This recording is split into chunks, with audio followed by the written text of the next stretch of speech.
Il y a un déficit en ce qui concerne la liberté d'expression et la visibilité, de certaines opinions dans les pays d'Europe occidentale. Bien sûr, il ne s'agit pas de tout rejeter en bloc. En Suisse, nous avons la démocratie directe, des institutions et un système social qui fonctionne globalement bien. Des choses positives qui peuvent inspirer de nombreux pays dans le monde et qui suscitent parfois l'admiration. Mais on ne peut pas tout dire. Même si je ne connais pas encore bien la Turquie, je me dois de constater que je suis invité pour parler en toute liberté de sujets qui sont souvent considérés comme sensibles en Europe occidentale. Parler d'influence du lobby LGBT, de lobby pro-israélien ou même critiquer l'immigration incontrôlée vous vaut souvent une étiquette d'extrême droite en Europe occidentale. Critiquer la politique israélienne ne devrait pas engendrer une accusation d'antisémitisme, mais c'est malheureusement souvent le cas. Il y a une véritable tentative de criminaliser les opinions qui vont à l'encontre de l'idéologie dominante. Je tiens également à clarifier que cette critique du lobby LGBT n'est pas une attaque qui vise les homosexuels qui n'ont pas choisi leur orientation sexuelle, mais plutôt une critique contre une idéologie qui cherche à imposer une nouvelle norme à la société. Certaines associations se posent souvent en représentants de gens qui ne leur ont rien demandé. En Europe occidentale, il y a des livres dans des bibliothèques pour enfants qui ont des titres tels que « Papa porte une robe ». C'est la réalité de nombreux pays en Europe occidentale. Si Dieudonné, ici présent, a autant de succès auprès du public, c'est parce qu'il ose aborder des sujets qu'aucun autre humoriste en France n'ose aborder. Parler de certains sujets peut effectivement suffire à vous exclure définitivement de la sphère médiatique. La persécution judiciaire sur ceux qui se moquent ou critiquent certains lobbies ou certaines idéologies est une réalité. Dieudonné a notamment été attaqué en justice pour des propos tenus par un de ses personnages dans un sketch. J'ai assisté à son procès à Genève et c'était assez surréaliste. Les humoristes n'ont même plus le droit de jouer des personnages fous qui disent des horreurs. Le crime d'arrière-pensée n'existe pas, mais certaines instances judiciaires semblent en tenir compte.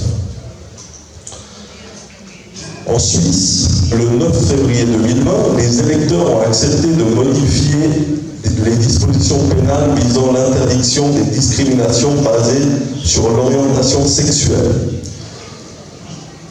Malheureusement, cette nouvelle norme pénale est appliquée avec beaucoup de sévérité. On peut même parler de dérive. Mon éditeur, l'écrivain Alain Soral, en a récemment fait les frais. Il a été condamné à 3 mois de prison ferme en Suisse, simplement pour avoir répondu de manière un peu sarcastique à une journaliste qui avait écrit à charge contre lui. Il avait estimé être plus légitime pour défendre les valeurs suisses qu'une militante LGBT. En tout cas, cette femme, qui écrit pour les médias mainstream, écrit également des articles engagés dans des médias qui se revendiquent de la minorité LGBT. Il ne s'en est donc pas pris à une pauvre femme qui vivait dans l'anonymat.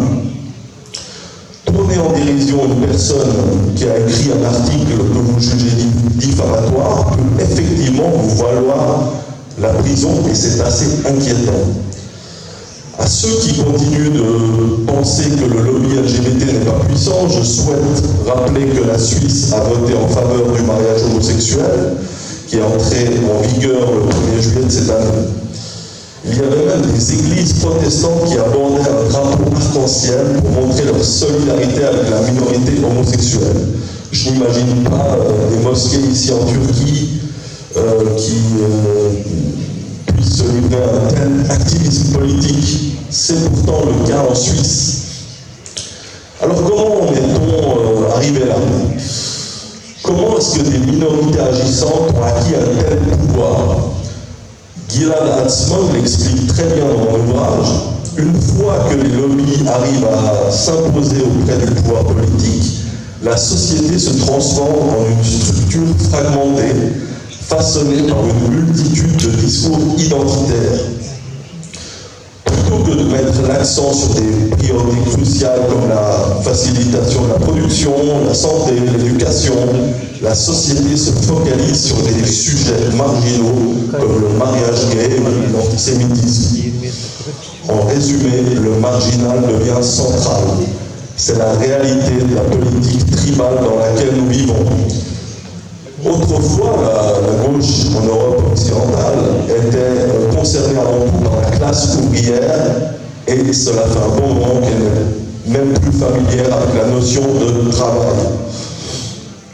Stéphane Blais était de ceux qui avaient compris cette réalité et toutes les manipulations qui en découlent.